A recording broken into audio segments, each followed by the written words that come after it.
Hello, welcome to Flory Models Kit Review time. Today we've got Roden's 1/48 scale Bird Dog, or the L-19. Absolutely fantastic, iconic aircraft. One of those aircraft that sort of, you know it, you see it, you know exactly what it is.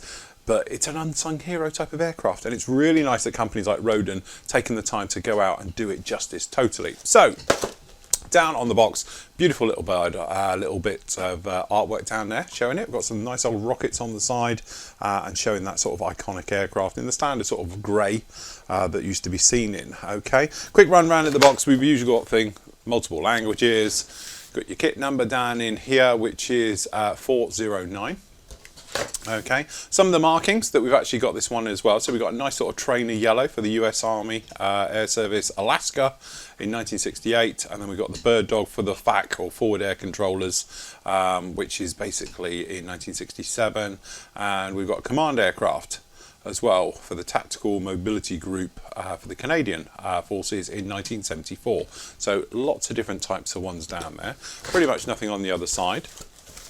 28 of your British pounds available from the PM store. I must admit I grabbed this one out of stock the other day to do the review. Okay, so as you can see down here in the box, we've got one little bag with all your bits and pieces. Obviously it's not a big aircraft, but we do have a very nice decal sheet with the markings on down in here. It looks like this is a sealed bag because I can't get in any direction. So I have to cut our way in. Bit careful, got a brand new blade in there. Okay, so as you can see, some nice little touches, including got some wire in there by the looks of it. So some little antenna wire, which is a nice touch. And then obviously we've got these gorgeous decals. We'll look at those in a moment. So I think we're going to need just a little bit wider on the camera. There we go. So a little bit of information, obviously multiple languages, as you might expect right the way through. That's our markings one.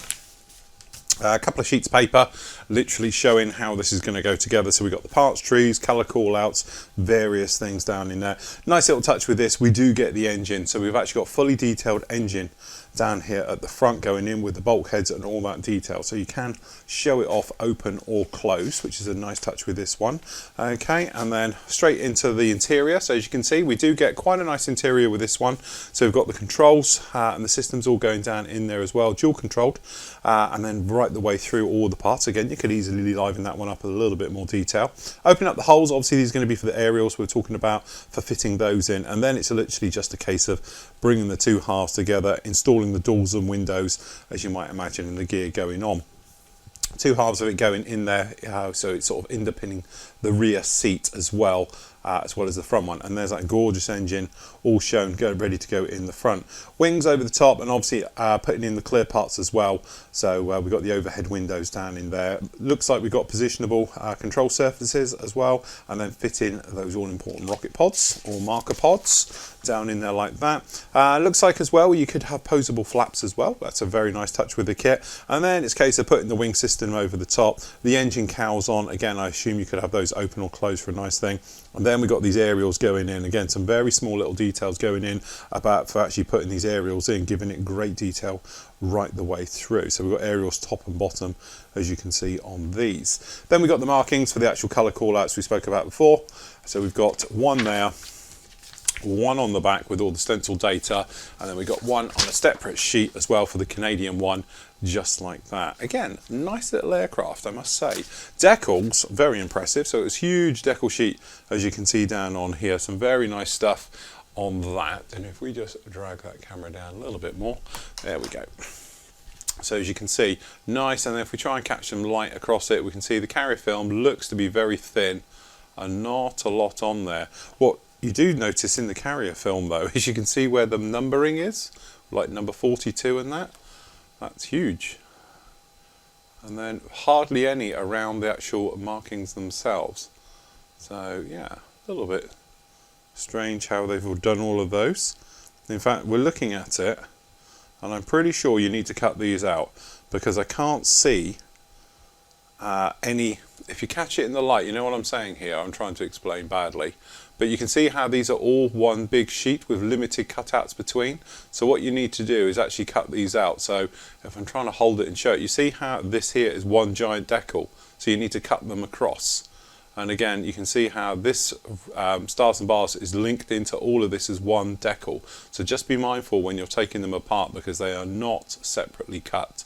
Some are, some aren't. Okay, so just be mindful of that when you do it. All right.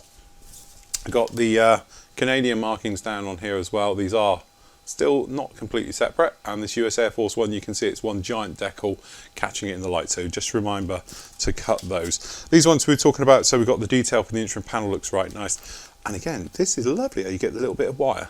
Now most of us have probably got it in our spares box, but if you haven't, it's really nice to have these bits here. Okay, so very good. Then this little bag.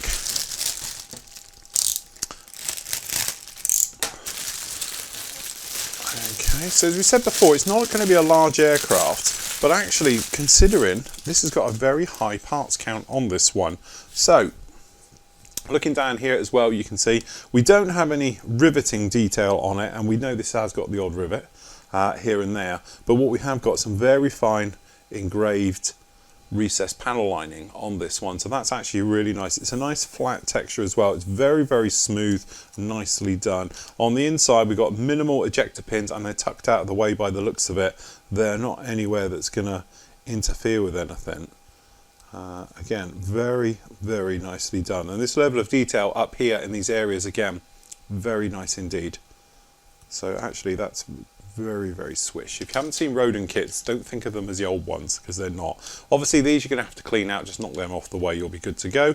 And then we've got the wings, and again, very nice, very flat finish to this one, but it is perfectly smooth. I wouldn't say any notice to the swirling patterns, that's just literally temperature as the actual plastic, the styrene is setting, it goes off at different temperatures, so it gives this wave effect as it's being injected in, but generally they are smooth. I can't actually see any sink marks or anything else like that, and even these fuel filler caps on the top, beautifully done, very nice indeed.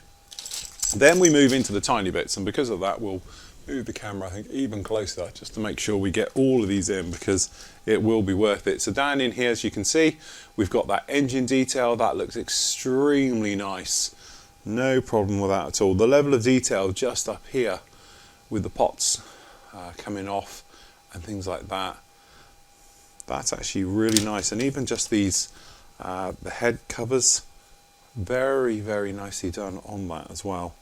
Again, this is one of those ones where you could open it up and tell a little story with it. Beautiful little kit. The prop itself, as you can see, we've got a nasty bit of flash on that, but I think it's actually just quite straightforward clean up on things.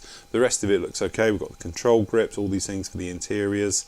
Maybe the locating pins are the attachment points, I should say, are a little bit over the top, a little bit flashy. It's going to need a little bit of clean up, but really nothing that is untoward is going to cause you problems. Just the level of detail in the tail wheel, that's absolutely exquisite. Lots of detail down in there as well, and the antennas are nicely done.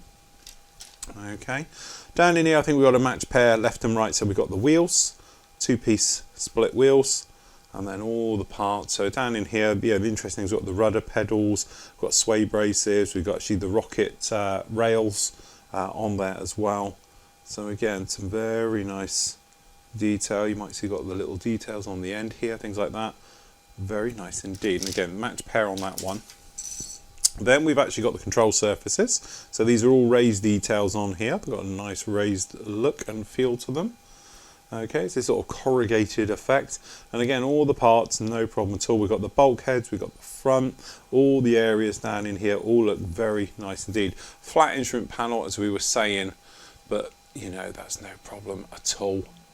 Have a look around on these, you can see, very nice indeed. Okay, last up, we got the clear parts.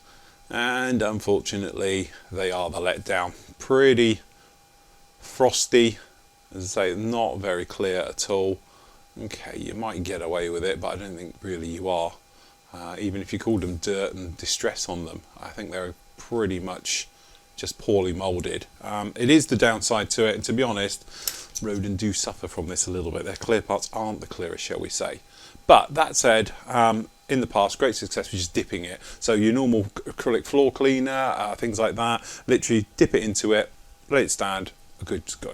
no problem at all. So don't worry about it too much. It's one of those easily fixed, just annoying when it's like that. And in this modern era of injection moulding it is now, it's very rare you see clear parts that are fogged up and unusable and things like that. I have to say, that is a beautiful little aircraft. Little nice touches with it is obviously the gorgeous engine and interior detail. Plenty of things. Might be small, but it's big on detail at the end of the day. And again, just the interior detail is very nice, but the engine I think will look absolutely fantastic.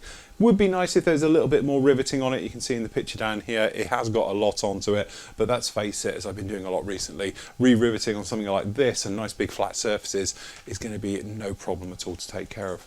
So there we go, that is the Roden 148 scale bird dog.